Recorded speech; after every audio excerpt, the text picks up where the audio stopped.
Hello students, welcome back to your very own channel Fen maths, जहाँ पर आप देख रहे हैं फेन मैथ्स की सीरीज़ हायर मैथमेटिक्स की एक और बहुत ही बढ़िया वाली वीडियो। ये जो वीडियो है ये हमारी एग्जैक्ट डिफरेंशियल इक्वेशन वाली सीरीज़ की वीडियो है। इसके हमने 3 वीडियो बनाए हैं। जो पहली वीडियो थी उसमें हमने बात की थी कि एग्जैक्ट डिफरेंशियल इक्वेशन जो होती हैं वो हम उसे कैसे सॉल्व करते हैं, उनको कैसे निकालते हैं। ये वाली जो वीडियो है इसमें हम बात करेंगे reducible to exact differential equation की। दूसरी जो वीडियो थी उसमें भी हमने सेम टॉपिक पढ़ा था। उसमें हमने 2 केस पढ़े थे।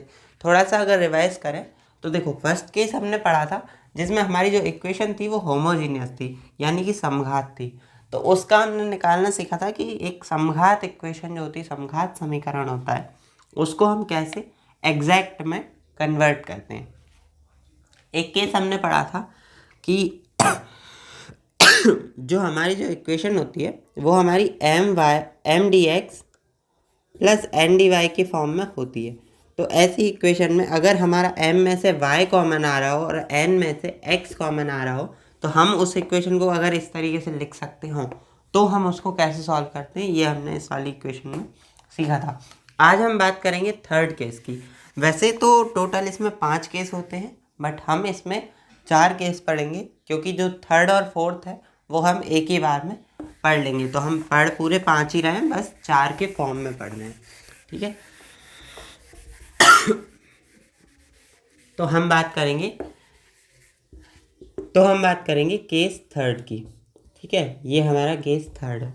अब इस केस में हमारा क्या होता है, देखिए, कोई भी इक्वेशन हमको दी हुई है वो हमें m d x plus n d y के रूप में ही दी होगी। ठीक है, लेकिन यहाँ पर ये एग्जैक्ट की जो हमारा कसौटी होती है, एक जो शर्त होती है कि कोई इक्वेशन एग्जैक्ट है या नहीं, वो ये होती है del M upon del y del N upon del x. इनकी वैल्यू हमारी बराबर आनी चाहिए, लेकिन इस इक्वेशन में ये हमारी बराबर नहीं आएंगी।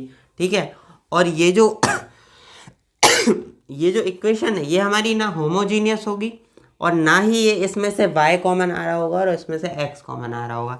ऐसी स्थिति में हमको क्या करना है ये हम आज की वीडियो में जानेंगे। तो देखिए, ऐसी जब स्थिति बनती है तो इसका भी एक इंटीग्रेटिंग फैक्टर निकलता है। इसका इंटीग्रेटिंग फैक्टर जो होता है वो हम कैसे निकाल सकते हैं। तो देखिए, इसमें हम 2 टाइप से हम करेंगे। हम डेल एम और डेल एन, ये जो 2 टर्म्स हैं इनका ये जो 2 टर्म्स हैं इनका हम डिफरेंस निकालेंगे। ठीक है, इनका हम डिफरेंस निकालेंगे। अब डिफरेंस दोनों तरफ से निकल सकता है, जैसे एक मैं यही बता देता हूँ। तो अच्छा, ये हमारा हो गया। ओके, ये हमारा del n minus del m वाली टर्म हो गई। ठीक है, तो 2 तरीके से निकल सकता है। अब देखिए, इसको शॉर्ट ट्रिक याद रखने की मैं बताता हूँ। ये यहाँ पर लिखा m तो यहाँ पर हम लिख देंगे n, और यहाँ पर लिखा n तो यहाँ पर हम लिख देंगे m। ठीक है, ये शॉर्ट ट्रिक हो गई याद रखने के लिए। तो हम डेल m और डेल n का डिफरेंस निकालते हैं, जो आगे लिखा होता है उसका अपोजिट 1 में लिख देते हैं। ठीक है, तो अगर हमारी इक्वेशन होमोजीनियस नहीं है और ना ही उसमें से एक्स वाई कॉमन आ रहा है तो हम ये चीज़ें निकालते हैं। अब हम देखते हैं, अगर ये या तो ये x का फंक्शन होगा या ये y का फंक्शन होगा। ठीक है, अगर ये ऐसा आता है तो वही x का फंक्शन e की पावर में हम लिख देंगे और ये हमारा होगा इंटीग्रेटिंग फैक्टर। ये जो है ये हमारा IF है। ठीक है, ये हमारा क्या है, IF है। और यही अगर हमारा y के लिए निकलेगा तो ये हम e की पावर FY के लिए हम इसको करेंगे और यही हमारा इंटीग्रेटिंग फैक्टर रहेगा। ठीक है, इंटीग्रेटिंग फैक्टर यहाँ पर ये रहेगा। तो अगर x का फंक्शन आता है तो x का और y का आता है तो y का। ठीक है, तो यहाँ पर हमने ये dy लिखा है, यहाँ पर हमने dx लिखा है। ठीक है, अब आपको कैसे पता चलेगा कि आपको ये वाला लेना है या ये वाला, क्योंकि किसी भी इक्वेशन में आप दोनों में से किसी से भी कर सकते हैं। ठीक है, तो देखिए देखिए, हम कैसे जान सकते हैं कि हमें कौन सा लेना है। हमको यहाँ पर डिवाइड करना है, ठीक है, n से और m से। हमें ये देखना है इक्वेशन में m और n में से छोटा कौन है। जैसे देखिए, m है तो m एग्जाम्पल के लिए x square plus y example के लिए x square plus y square plus 2y ये हमारा m है, और 2y प्लस 3x ये हमारा n है। इसमें हमारी 3 टर्म्स हैं, इसमें हमारी 2 टर्म्स है, तो हमारा जो n है वो छोटा हो गया। तो हम समझ गए कि हमें ये वाला केस फॉलो करना है, जो भी छोटा होगा, क्योंकि देखिए जितनी भी छोटी क्वांटिटी आपकी अपॉन में आएगी उतना इजी कैलकुलेशन होगी। तो अगर आपका m छोटा है तो आप ये लीजिए, अगर n छोटा है तो ये लीजिए, ठीक है। n से लेंगे तो x का फंक्शन आना चाहिए, n से लेंगे तो y का फंक्शन आना चाहिए, ठीक है। और इसमें आप एक और चीज़ देख सकते हैं, अगर m और n आपके बराबर हो, ऐसा भी हो सकता है ना, देखिए हम सारी बातें आज ही कर लेते हैं, ठीक है। तो m और n अगर बराबर हो तो क्या करेंगे, तो आपको रफ में इसका वैल्यू निकाल लेनी है, इस पूरे की वैल्यू निकाल लेनी है, इस पूरे की वैल्यू, और इस वाली की भी निकाल लेनी है, इसकी, ठीक है। और जो भी छोटा आ रहा है उससे कर लीजिए आप। जैसे इस पूरे की वैल्यू कुछ आई आपकी, मान लीजिए 2x स्क्वायर, मतलब कुछ बड़ी सी वैल्यू आ गई, इसकी छोटी आ गई, तो आप उसको कर सकते हैं। तो आपको ईजी से ईजी की ओर बढ़ना है, ठीक है।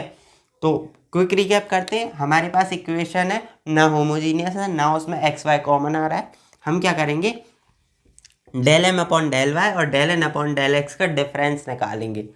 लेकिन लेकिन यहाँ पर जो होता है उसका अपोजिट उसके अपॉन में होता है। जैसे आगे m है तो अपोजिट n अपॉन में है, आगे n है तो अपोजिट m अपॉन में है, ठीक है। और इन दोनों की वैल्यू जिसकी भी छोटी आती है उसको हम कर देते हैं। और अगर हमें नहीं निकालना हो तो हम ये देख लेते हैं कि m या n में जो भी छोटा होता है उसका ले लेते हैं। m छोटा है तो ये वाले लेते हैं, क्योंकि इसमें m नीचे है। n छोटा होता है तो ये वाले ले लेते हैं जिसमें n नीचे है। तो इस तरीके से आप कर सकते हैं। मुझे माफ़ कीजिए, थोड़ा सा सर्दी हो रही है तो ये खांसी चल रही है। तो अब ये जैसे हमने समझ लिया, इसका पूरा कॉन्सेप्ट मुझे लगता है आपको समझ में आ गया होगा। अब हम बात करते हैं कि इसके एक सवाल को इम्प्लीमेंट करके देखते हैं। आइए देखें। जैसे एक हमारे इसमें एग्जाम्पल देखेंगे हम, तो इसमें हम देखते हैं कि हमारे पास एक इक्वेशन दी है जो है x square plus y square plus x, ये हमारा हो गया m dx plus x y d y, ठीक है। इसमें हमने देखा पहले ही हम देख के ही समझ सकते हैं कि हमें कौन सा वाला लगाना है, n वाला लगाना है कि m वाला लगाना है। देखिए n में एक टर्म है, m में 3 टर्म है, x square y square x, इसमें सिर्फ एक टर्म है एक्स वाई। हमें दिख गया कि हमें ये लगाना है, हमने n वाला लगा लिया। जब हमने n वाला लगाया तो देखिए हमारा क्या आया। n वाला जब हम लगाते हैं 1/x/y प्लस डेल एम। अब इस पूरे का जब हम y के रेस्पेक्ट में डिफ्रेंशिएशन करेंगे, आप यहाँ पर ध्यान दीजिए, x है, ये x है। y के रेस्पेक्ट में जब हम डिफ्रेंशिएशन करते हैं, अकेला अगर x हो बिना y के तो वो 0 हो जाता है। वाई स्क्वायर का 2y, तो ये हमने यहाँ पर लिख दिया del m by del y की वैल्यू लिख दी 2y। इसका x के रेस्पेक्ट में करेंगे, x का 1 हो जाएगा, सिर्फ y बचेगा, minus y minus minus y, 2y minus y हो जाएगा y, और y से y एक कट जाएगा तो 1/x आएगा। ये जो होता है ये x का फंक्शन अपना आता है। x का फंक्शन जो आता है उसको e की पावर में रख के इंटीग्रेट कर देते हैं। ये अपन ने IF निकाला, e की पावर fx dx। बड़ी आसानी से e की पावर इंटीग्रेशन 1/x होता है log x, और e की पावर log x हो जाता है x। e और log अपने आप को हटा देते हैं, x बचता है। IF हमें मिल गया x। अब इस x का जब हम इस इक्वेशन में मल्टीप्लाई करेंगे तो क्या आएगा, देखिए यहाँ पर एक x का करा तो x cube, y square x square, और इसमें एक एक्स स्क्वायर वाई जुड़ गया, तो ये डी वाई वाली टर्म हो गई, ये हमारे m हो गया। अच्छा, यहाँ पर आप जब एग्जाम में करेंगे इसको तो आपको सही से बताना है। जैसे ये इक्वेशन है, सबसे पहले आपको del M upon del Y और del N upon del X ये वैल्यू निकालनी है, और इसको बताना है कि ये जो वैल्यू है ये बराबर नहीं आ रही है, ठीक है। देखिए हमने यहाँ पर निकाला भी इस सवाल में, इसकी वैल्यू 2y आई है और इसकी वैल्यू y आई है। 2y और y कभी बराबर नहीं हो सकते। तो तो पहला जो टेस्ट है हमारा वो हमने लगा लिया, 2y और y हमारे बराबर नहीं आए। ठीक है। अच्छा, ये वाली जो इक्वेशन है ये हमारी, क्योंकि हम आई एफ से इंटू कर चुके हैं तो रूल्स के अकॉर्डिंग ये वाली जो है एग्जैक्ट होनी चाहिए। इसका जब हम निकालते हैं टेस्ट तो देखिए ये हमारा एम है, एम को वाई के रिस्पेक्ट में करेंगे, ये दोनों तो फिर भी जाएंगे, ये और ये वाई स्क्वायर का 2 है और एक्स, तो del M upon del y की वैल्यू आई 2xy, ठीक है, इस इक्वेशन के लिए। और इसका एक्स के रिस्पेक्ट में करेंगे तो एक्स स्क्वायर का 2x हो जाएगा और वाई सेम, तो फिर से 2xy आ गई। तो माने ये जो इक्वेशन है अपनी ये एग्जैक्ट है। अब अब जब एग्जाम में लिखेंगे तो इसका भी बताना है ये मल्टीप्लाई करके कि ये इक्वेशन एग्जैक्ट है तो कैसे है। उसके बाद हमने ये करा तो इसका जनरल सॉल्यूशन होता है एम डी एक्स, मतलब ये वाली जो टर्म है डी एक्स के साथ वाली ये एम पूरा, ये पूरा डी एक्स इसका इंटीग्रेशन, और इस एन में से एक्स वाली टर्म को छोड़कर टर्म लेनी है। यहाँ पर एक्स है टर्म में तो हमने नहीं लिया, हमने ज़ीरो लिख दिया। अगर यहाँ कोई टर्म ऐसी होती, जैसे ये एक ही टर्म का है, 2 टर्म का होता है, 3 टर्म का होता, और ऐसी टर्म होती जिसमें एक्स ना होता, तो वो हम यहाँ पर लिख के उसका वाई के रेस्पेक्ट में इंटीग्रेशन करते हैं, 0 डी वाई लिख के सी लिख दिया। इसका किया तो एक्स क्यूब, तो पावर एक बढ़ जाती है और अपॉन में उसी से डिवाइड हो जाता है, तो एक पावर बढ़ी 4, 4 से डिवाइड। यहाँ पर एक्स की पावर बढ़ रही क्योंकि एक्स के रिस्पेक्ट में कर रहे हैं तो वाई स्क्वायर सेम रहा, एक्स की पावर 1 है तो 2 हो गई अपॉन में 2, सेम यहाँ पर एक्स स्क्वायर का हो गया एक्स क्यूब अपॉन 3। तो इस तरीके से ये हम इसको कर सकते हैं, बहुत ही आसान सवाल होते हैं। अब अभी जैसे हमारा हमने ये वाला एग्जाम्पल देखा तो इसमें हमने देखा था कि जो एम और जो एन है उसमें हम ये देख रहे हैं कि कौन से टर्म जिसमें कम है उसको हम उसके अकॉर्डिंग हम लगाते हैं। लेकिन अब देखो जैसे हमारे पास ऐसा भी सवाल आ सकता है, इसमें भी 2 टर्म है, इसमें भी 2 टर्म है, अब क्या करें, अब फंस गया ना मामला। तो ऐसी स्थिति में क्या करना है वो मैं अब आपको बताता हूँ। एम और अब मैंने एम वाला आपको एग्जाम्पल करा दिया, एन वाला आपको मैं डू इट योर सेल्फ में दे दूंगा तो आप वहाँ से उसको कर सकते हैं। अभी ये वाला टॉपिक हम पढ़ते हैं। तो जैसे हम इसमें ये निकालें कि इनकी वैल्यू क्या आ रही है यहाँ पर, तो इसको y के रेस्पेक्ट में जब हम डिफ्रेंशिएट करेंगे तो ये हमारा आ गया 4xy, और यहाँ पे y ख़त्म हो जाएगा तो -2 बचेगा, तो ये हमारा आ गया 4xy -2। सिमिलरली हम जब इसको x के रेस्पेक्ट में करेंगे तो ये हमारा आएगा क्या 6xy, और यहाँ पर आ जाएगा -4। तो ये हमें इनकी वैल्यू मिल गई। अब हम थोड़ा सा दिमाग अगर लगाएं, जैसे देखिए अगर हम इसमें से इसको घटाएं तो हमें क्या मिल रहा है, 6xy में से 4xy घटाएंगे तो हमें मिल रहा है 2xy, ठीक है, और -4 में से -2, ये -1 प्लस हो जाएगा तो ये जब माइनस करेंगे तो -2 आ जाएगा, 2xy -2 हमारे पास बच रहा है। हम ये देखते हैं हमारे एम में क्या ये हमें मिल सकता है। देखो अगर y कॉमन ले लें हम इसमें से, अगर हम इसमें से y कॉमन ले लें तो हमारे पास क्या बचेगा 2xy, और यहाँ से -2 बचेगा। देखिए अगर हमने 1/m वाला, आप थोड़ा सा दिमाग लगाओ, ये बात बहुत सरल चीज़ है जो मैं बता रहा हूँ। देखिए हमने डेल m और डेल n वाली जो टर्म्स है इनका डिफरेंस लेते हैं और 1/m या n में से कोई एक चीज़ लगते हैं। अगर हम इसके डिफरेंस हमारे पास, अगर हमारे पास ये आ रहा है तो हम ये देखने की कोशिश करेंगे कि ये डिफरेंस हमें m या n में किस में दिख रहा है। तो हमें देखिए m में ये वाला डिफरेंस दिख रहा है, हमें यहाँ पर हम y कॉमन ले लेंगे तो ये देखिए 2xy -2 सेम आ रहा है, ठीक है। तो हमें 1/m वाली लेनी है, ताकि हम 1/m यहाँ पर रखेंगे तो इसको काट देंगे। जैसे हमने 1/m वाली जो होता है फॉर्मूला वो हमारा होता है ये होता है, ठीक है। इसके अकॉर्डिंग हम रखते हैं तो 1/m हमारा ये पूरा है, ठीक है। तो इसको हम इसी फॉर्म में लिख रहे हैं, ये वाले फॉर्म में y 2xy -2, और इसका जो डिफरेंस है हमारा डेल n, क्योंकि देखिए 1/m वाला लिख रहे हैं तो डेल n माइनस ये, तो इस ये माइनस ये जो हमें मिल गया 2xy -2।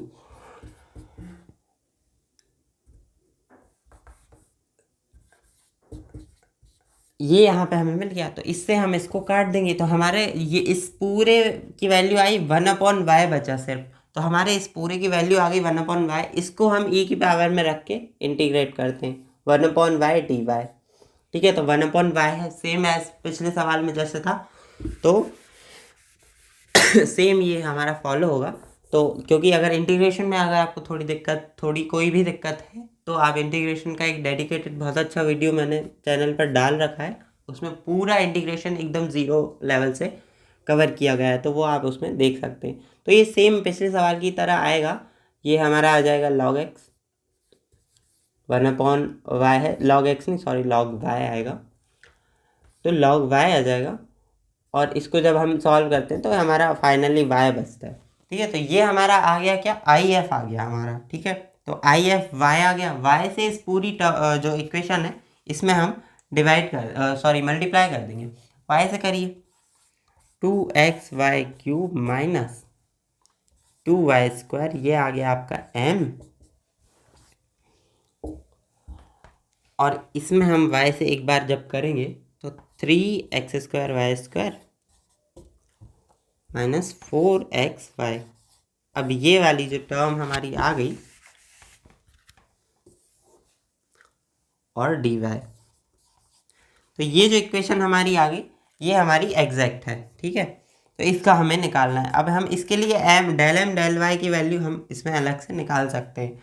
जैसे अगर हम निकालना चाहें तो ये हमारा आ गया 6xy² माइनस 4y, और यहाँ पर x के लिए करेंगे तो 6xy² सेम, और ये भी यहाँ पर x के लिए करेंगे तो 4y। हाँ, तो ये सेम आ गया। इसका जब आप करेंगे y के रेस्पेक्ट में m का और n का x के रेस्पेक्ट में, तो आपको मिल जाएगा। अगर आपको ये बातें समझ में नहीं आ रही हैं, इसका मतलब ये है कि आपने एग्जैक्ट डिफरेंशियल इक्वेशन वाला वीडियो नहीं देखा है। फर्स्ट वीडियो वो आप ज़रूर देखिए। ये हम पढ़ रहे हैं रिड्यूसिबल टू एग्जैक्ट। ठीक है, अब इसमें हम क्या करते हैं, तो m का सेम हो जाता है हमारा, m हम सेम रखते हैं और उसको इंटीग्रेट करते हैं x के रिस्पेक्ट में। तो ये हमने लिखा dx, और यहाँ से n के वो टर्म्स जिनमें x हमारा नहीं है, तो सब में x होता है तो 0 लिख देते हैं। ठीक है, इसको हम जब करेंगे तो ये हमारा x² आएगा x का, और 2 से 2 कट जाएगा। ठीक है, ये जो है इसका हमारा आएगा, यहाँ पर 2 आएगा और अपॉन में भी 2 आएगा, और 2 से 2 हमारा कट जाएगा।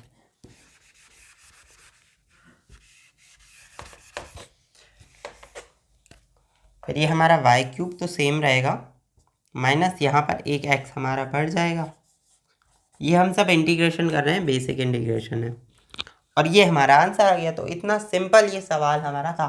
तो हमने ये देख लिया कि हमें पहले तो हमें ये डिसाइड करना है कि m वाला लगाए कि n वाला, तो जिसमें कम टर्म हो उसका लगा लो, और अगर दोनों में सेम टर्म है, जैसे इसमें भी 2 हैं और इसमें भी 2 हैं, तो हम क्या करते हैं, हमने ये देख लिया कि इनका ये जो डिफरेंस आ रहा है हमारा, वो हमें m या n में से किसी में मिल रहा है या नहीं।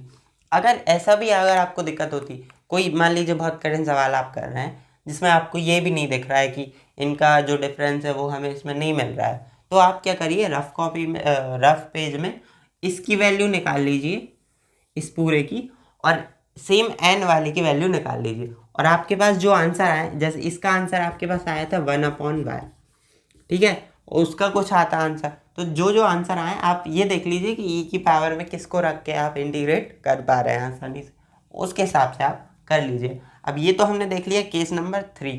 ठीक है, इसमें हमने 2 टॉपिक पढ़े, एक 1/m वाला अलग है, 1/n अलग है, तो ये हमने 2 केस हमने अभी पढ़ लिए हैं। अब हम लास्ट केस की ओर बढ़ते हैं जो थोड़ा सा हमें ट्रिकी हो सकता है। तो आइए लास्ट केस देखते हैं। अब फाइनली इस टॉपिक का लास्ट हम केस पढ़ रहे हैं, जो है केस नंबर 5। इसमें क्या होता है, हमारे पास जो इक्वेशन होती है वो इस फॉर्म में होती है। अब नॉर्मली देखने पर ये जो इक्वेशन आपको दिख रही है, ये जो फॉर्म बहुत बड़ी है, तो हो सकता है आपको कि इस फॉर्म में ना मिले, है ना। अगर कोई इक्वेशन है वो आपको x² dx plus 2xy dy, मान लीजिए इस फॉर्म में दी है और प्लस करके कुछ ऐसा लिखा है, लेकिन यहाँ आपको ये नहीं मिल रहा है, तो आपको क्या करना है, x की पावर 0 y की पावर 0 लिख देना है। ठीक है, इनकी वैल्यू 1 होती है, 1 का मल्टीप्लाई करेंगे तो 1 ही मिलेगा। तो आप इसको होशियारी से इसको इस फॉर्म में बना सकते हैं, ठीक है। तो ये हमें देखना है कि अपन को बना लेनी है, अगर हमारे पास नहीं है तो। अब एक बार इस फॉर्म में आपकी इक्वेशन आ गई तो आपको इंटीग्रेटिंग फैक्टर जो है वो आपको निकालना है। वो होता है x की पावर h y की पावर k। ये आपका होता है इंटीग्रेटिंग फैक्टर, जहाँ पर h और k की वैल्यू हमको कहाँ से मिलती है तो वो मैं आपको बताता हूँ। देखिए यहाँ से हमको 8 चीज़ें मिल रही हैं टोटल, ठीक है। a मिल रहा है, b मिल रहा है, m मिल रहा है, n मिल रहा है, ठीक है। और इस वाले से a dash b dash m dash n dash मिल रहा है, ठीक है। तो ये जो 8 चीज़ें हैं ना, इनके हिसाब से हमारे पास एक एक संबंध होता है, एक कंडीशन होती है कि उससे हमें एच और के की वैल्यू मिल जाती है। अब वो क्या है मैं आपको बताता हूँ। देखिए a plus one plus H upon m, ठीक है। a plus one plus H upon m, b plus one plus के अपॉन एन, ठीक है। ये वैल्यू हमें बराबर होती हैं, सेम इनके डैश वाली वैल्यूज़ के लिए भी ये चीज़ें बराबर होती हैं, है ना। अब आप कहेंगे कि इसका करना क्या है। देखिए ये वाली जो है इससे आपको h और k की, क्योंकि ये जो ए बी और एम एन है ये आपके कुछ वैल्यूज़ होंगी एग्जैक्ट, ठीक है। h और k ही वेरिएबल होगा, h k की वैल्यू हमें नहीं पता है।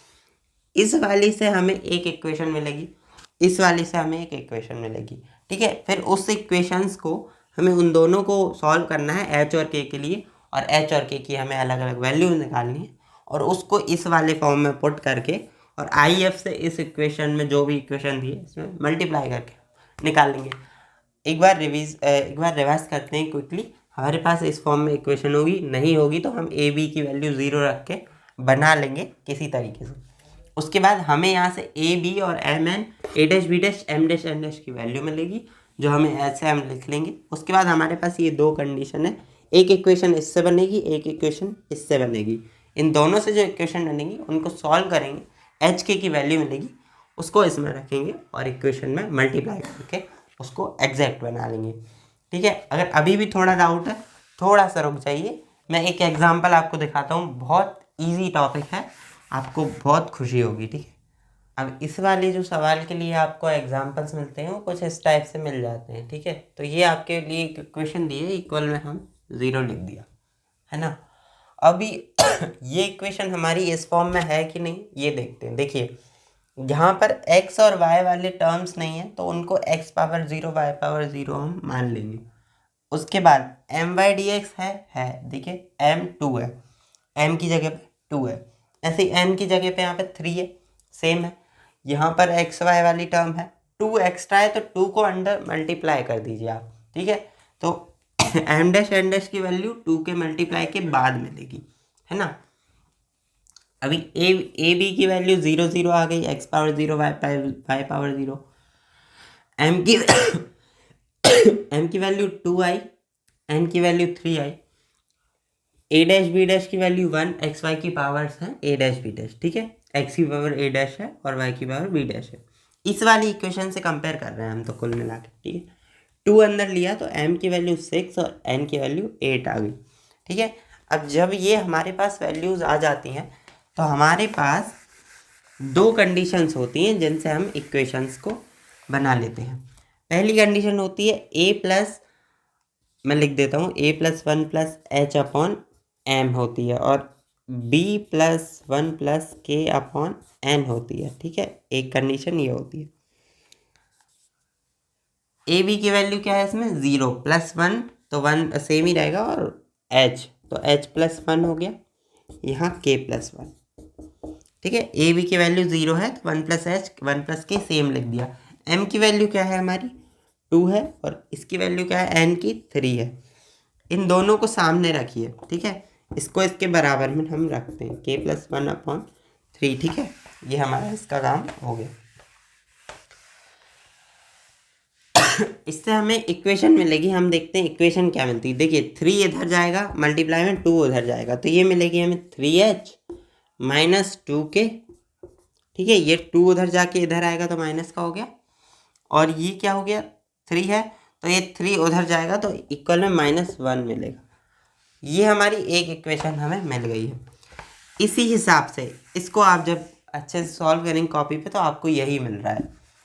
इतनी चीज़ें हम मेंटली कर सकते हैं अब, क्योंकि एज अ कॉलेज लेवल हम पढ़ रहे हैं, ठीक है। उसके बाद हम इसके लिए करेंगे तो क्या होगा, A dash plus 1+h upon m dash, और यहाँ पर क्या होगा, B dash plus 1+k upon n dash, ठीक है। ए डैश की वैल्यू 1 + 1 2 हो गई, प्लस h, सेम यहाँ पर भी 2+k, ठीक है। बी डैश की वैल्यू 1 1 + 1 2 लिख दिया। 6 और 8 है तो यहाँ 6 है, यहाँ 8 है। इनको जब हम सॉल्व करेंगे, देखिए 8 इधर आएगा तो ये हमारा हो जाएगा 8h, ठीक है। -6k होगा, -6k, 6 उधर जाएगा ना तो ये k, ठीक है। और यहाँ पर आएगा 16 और यहाँ आएगा 12, 16 उधर जाएगा माइनस का, 12 - 16 12 - 16, तो ये माइनस का 4 आ जाएगा। ये दो हमारी आ गई इक्वेशन। इनको हमको सॉल्व करना है h और k के लिए। इसमें 2 से डिवाइड कर दें अगर हम, तो ये थोड़ी छोटी कर लेते हैं इक्वेशन को, तो ये क्या हो गया 3 और ये क्या हो गया -2। इसको सॉल्व करने के लिए हम क्या करेंगे, इसमें 3 का इस वाली इक्वेशन में, इक्वेशन नंबर ये हो गई 1, ये हो गई हमारी 2, ठीक है। तो 1 में हम मल्टीप्लाई कर रहे हैं किसका, 3 का, और 2 में मल्टीप्लाई कर रहे हैं हम 2 का, ठीक है। ये 2 है, 2 का इसमें कर देंगे, 3 का इसमें कर देंगे, के वाली वैल्यू सेम हो जाएगी। तो जब हम इसको कर देते हैं तो हमारा क्या मिलेगा, इस फर्स्ट इक्वेशन में 3 का मल्टीप्लाई कर रहे हैं तो 9h -6k इक्वल -3, और इसमें हम कर रहे हैं 2 का, तो 8h -6k इक्वल में इसमें 2 का मल्टीप्लाई करेंगे तो -4 हो जाएगा, ठीक है। इसको कर देते हैं माइनस प्लस प्लस, ये तो 10th वाली मेथड है, इसको काटा, ये बचा h की वैल्यू हमारी आई 1, ठीक है। देखिए 4 - 3 1, h की जो वैल्यू है इसको हम उठा करके इसमें कहीं रख देंगे, तो h की वैल्यू 1 अगर इसमें हमने रखी तो ये क्या हो गया 3 - 2k इक्वल -1, ठीक है। अभी हमें इससे काम ही नहीं है, ये हमारा हो गया, ठीक है। ये सब मैं मिटाता जा रहा हूँ जिस जिसका काम होता जा रहा है। h की वैल्यू 1 हमने यहाँ रखी तो ये 3 है, तो -2k उधर जाएगा और 1 इधर आ गया, 3 + 1 इक्वल हो गया 2k, और ये हो गया 4 इक्वल 2k, और 4/2 हो जाएगा, 2 इधर आएगा तो ये 2, तो k की वैल्यू हमें मिल गई 2, h की वैल्यू 1 मिली, k की वैल्यू मिली 2, ठीक है। अब इन दोनों चीज़ों से ही हमें काम है। इंटीग्रेटिंग जो हमारा फैक्टर होता है ये भी हम मिटा देते हैं।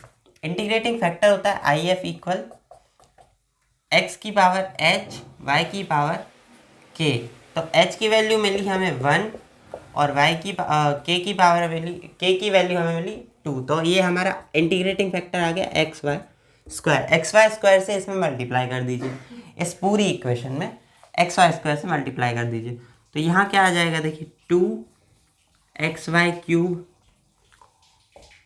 है ना, और dx प्लस यहाँ आ जाएगा 3x² y² dy प्लस इस 2xy को अंदर ले लीजिए इसके साथ ही, ठीक है। तो इधर हो जाएगा 2 × 3 6, ठीक है। उसके बाद यहाँ पर एक y है, एक y ये, एक y ये, और 2 x हैं, तो x² और y पावर 4, ठीक है। और ये हो गया हमारा dx। ठीक इसी तरीके से 2 और 4 हो गए 8, 2 × 4, और यहाँ पर एक x है, ठीक है, x 3 बार हो गया x³ y² और एक y, तो ये हो गया y³ और ये हो गया dy, ठीक है। dy वाली टर्म्स को एक साथ लिख लीजिए और x वाली टर्म्स को एक साथ लिख दीजिए, तो 2xy³ और ये dx वाली टर्म ये हो गई हमारी 6x² y पावर 4, ये dx वाली टर्म हो गई, और ये हमारी हो गई dy वाली टर्म, तो ये है क्या है 3x² y² plus 8x³ y³।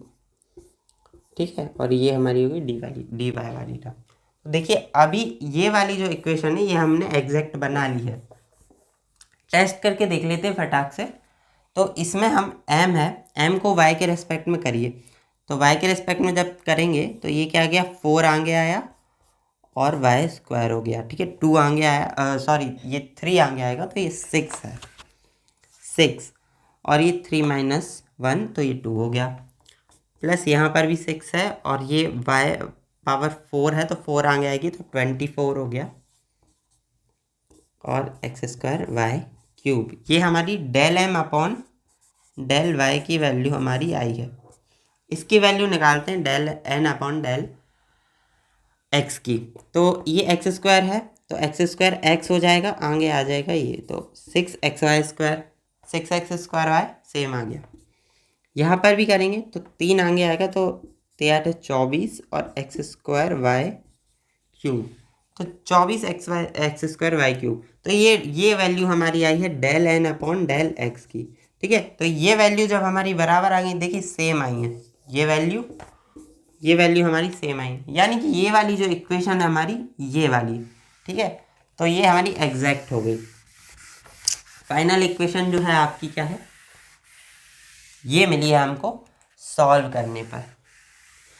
ये इक्वेशन हमारी हो गई एग्जैक्ट। अब इसको हमको सॉल्व करना है। तो देखिए एक्स वाली टर्म्स नहीं लेते हैं n के साथ, तो यहाँ पे मैं लिख रहा हूँ सॉल्यूशन, इसके ऊपर लिख रहे हैं। ठीक है, इसको छोड़िए।